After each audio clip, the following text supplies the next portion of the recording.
Okay, well, it's time to do some actual work in these videos and maybe some more slabs. I'm not sure what this is. HTC 450. That's the temperature, 450 degree Fahrenheit. HTC, I'm not sure. Anyway, it looks like it has an existing crack. So if I work this piece, I think what I'm going to do is just break it here and then make two pieces out of it instead of trying for one big long piece. Because I don't know what the issue is with this area. I can see the opening of the crack in here. It may go all the way to the middle. So let's see. Yeah, there's no ring to it either. So it's got a crack for sure.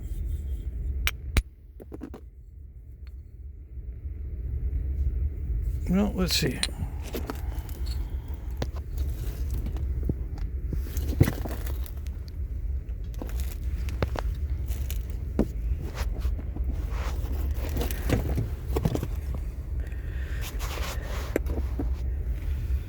All right, here's that piece. I can make a nice long arrowhead, perhaps. Let's try again. Well, they didn't crack where I was expecting it either.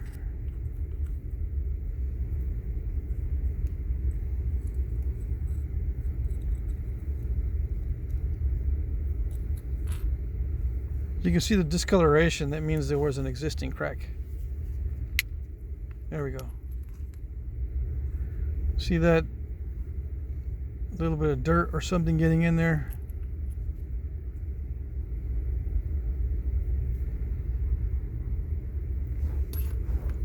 Okay, I need to make a Meadowood point.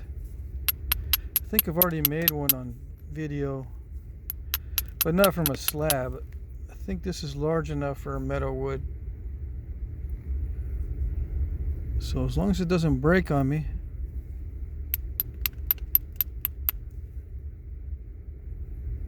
I think it might work. Yeah.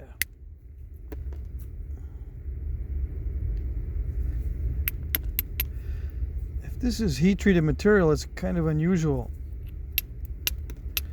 I normally don't see the sparkly effect with heat treated material.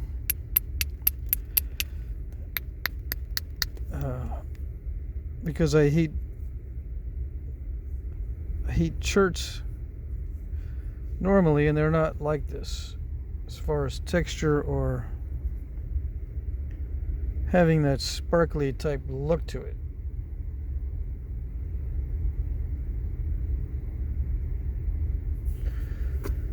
Alright, so the last video was hornstone, and I did have a chance to look up what hornstone was, and it's actually a metamorphic rock that's already been exposed to heat.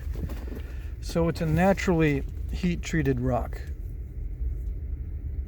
I think it's like a petrified mud of some sort, and it becomes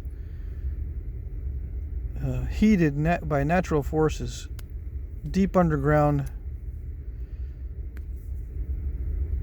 And then when we find it, it's already been heat treated by nature. So I'll let you decide if it's a heat treat or not. That's why it doesn't respond to heat. It doesn't need it. It's already got it.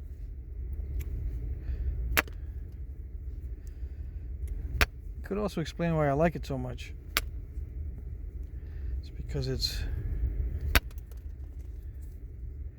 It's because it's already in a very good state for knapping. I suppose in most cases, maybe not in all cases. Maybe some of the hornstone is not so great. Okay.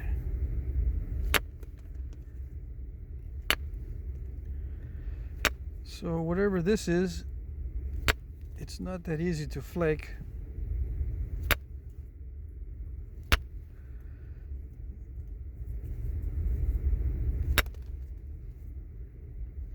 So it's kind of a rock challenge for those of you who miss the rock challenges. They want to see more. I suppose this qualifies. The flakes don't really like to run on this one.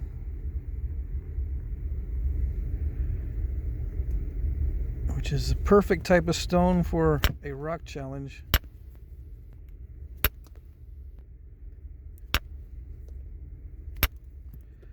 Now, why am I using steel on it? Well, I think I'm not sure if I broke this flaker on video or not. I broke it the other day.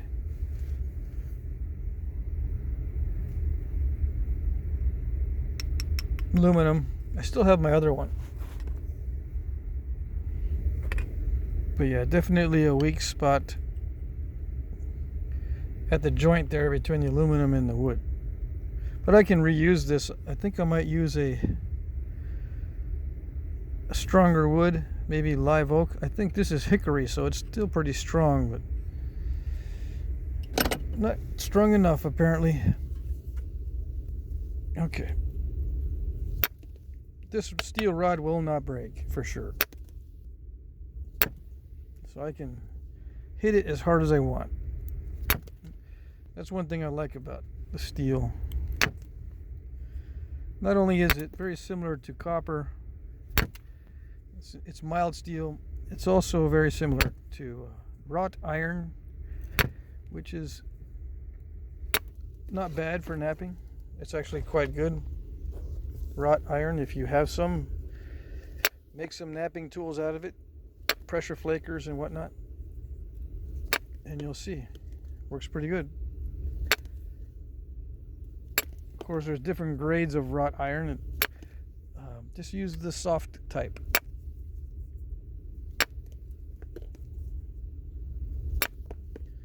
Softer the better. Not so soft that it'll bend in a 3/8 inch rod, not so soft that it'll actually bend if you're going to be hitting it. Right? So this flake's okay.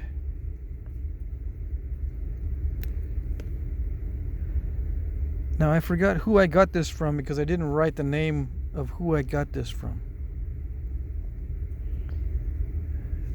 I suspect it's Dave Ten Bears, but I could be wrong. If you know, or if you recognize it, please let us know. Because unless I write the name down, or I keep it in the box that it was shipped in, I can't remember who sent it to me.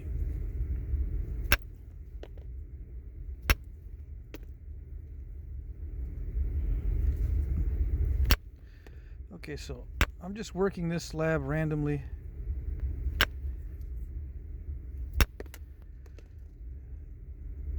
It naps a little bit like floor tile,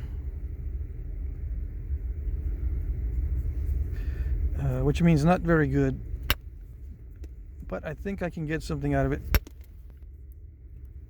Meadowwoods are pretty straightforward. Just a triangular with a couple of notches. Not too deep, not too fancy. Random flaking pattern, pretty much, right? Some of this flakes well and some of it doesn't. Like there's different consistencies in this material. Yeah, this side is flaking pretty good. There's some inclusions in there. I guess that's pyrite inclusions. That's pretty cool.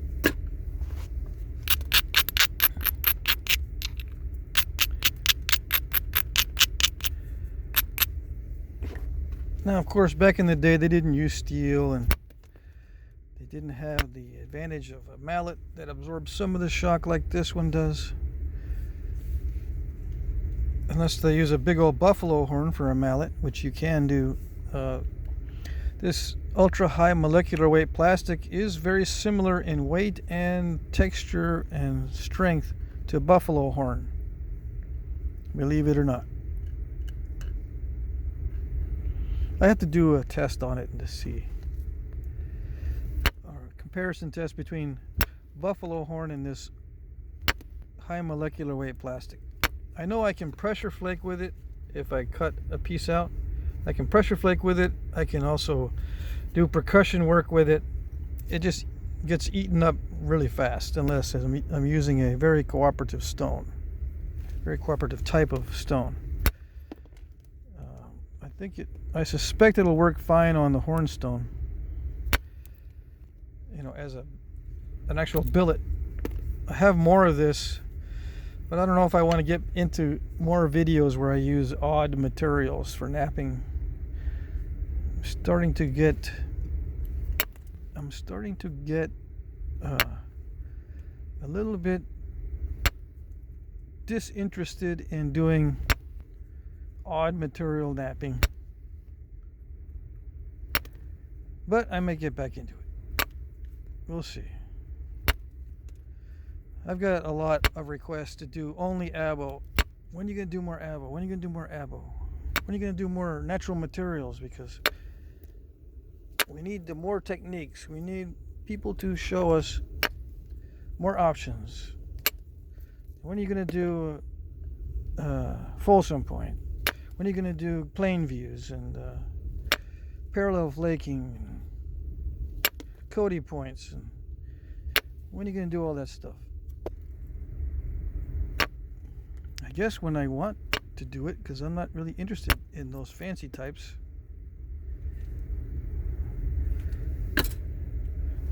Couple of reasons. One, they're highly aggravating.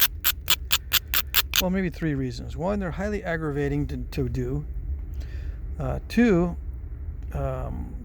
if I sell them or give them away, they can be resold as fakes for good money. And number 3, it wastes a lot of material on the practice sessions. Right? I mean, you got to practice up a lot. That means I have to have a lot of material just to get up to the skill level necessary. Do I have a lot of material?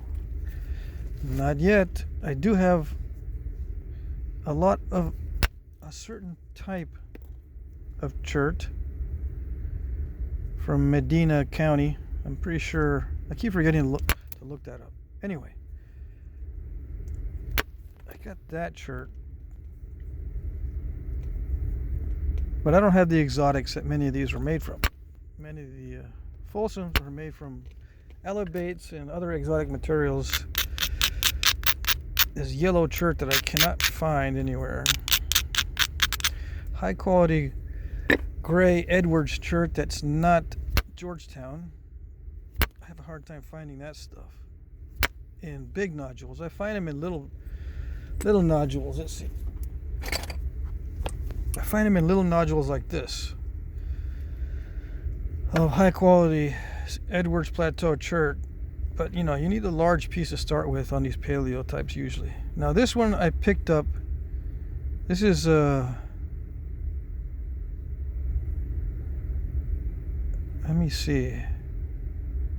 I can't remember the type. Anyway, I picked this up in Tennessee at a Love's truck stop as landscaping material. US 641 and I-40. And don't tell them who told you. Okay? This is in the landscaping material at that truck stop. Take a screenshot. Copy it down. Hurry up. Don't miss out. And don't let anyone catch you taking this stuff. I only took one piece. Promise. I did. Only one piece. And I'll put it back if I have to, because I'm probably going the same way. Anyway.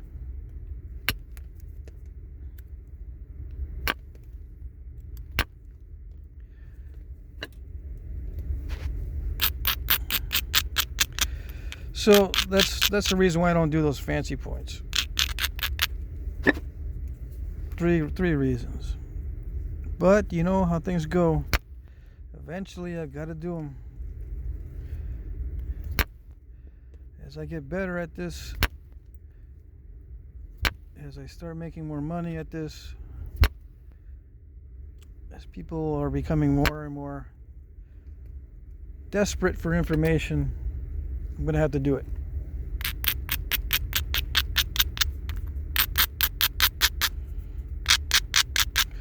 Now, why aren't the archaeologists providing the information?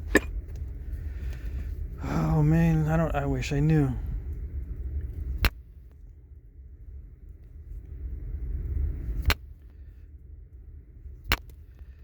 Probably because if they exhaust their existing data, they just let it all out there, people are going to make conclusions faster than they will. You know, if you expose it to the public, there's some really sharp people out there that'll come up with explanations faster than the archaeologists. More accurate in many cases.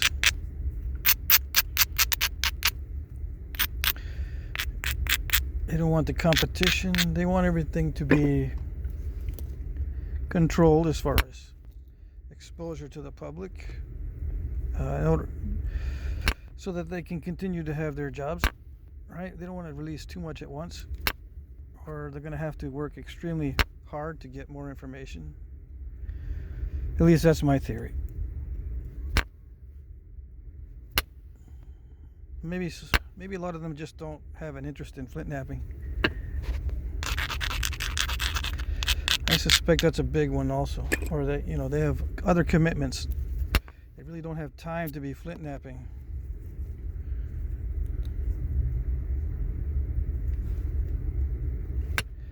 And of course, some people just can't get the hang of it.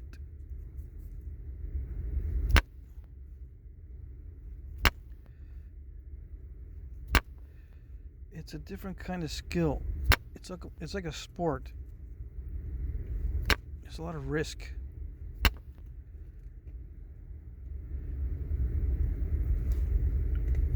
A lot of trial and error. It's not something that you can get up in the morning with no sleep and then knock out a nice arrowhead with no problem.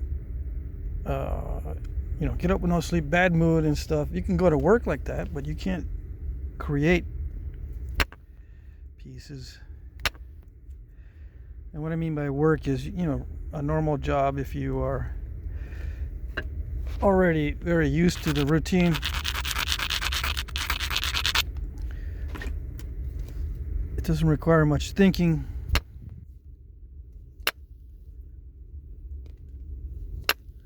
You can do it. But flint knapping is a little bit different. You've got to be in the right frame of mind with plenty of rest and all that to do your best.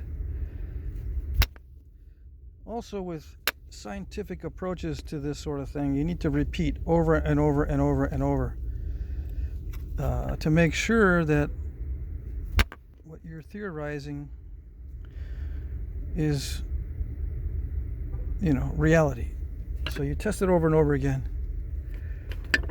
And with a bunch of tests, you can be fairly sure of cause and effect and that sort of thing. All right, this is getting a little bit annoying because I cannot thin this side very well, and I left the car running, so I got to turn it off. The heat's getting too much in here. I gotta either turn down the heat or turn off the van. It's not too cold outside today. It's a perfect day for napping. I'll be right back.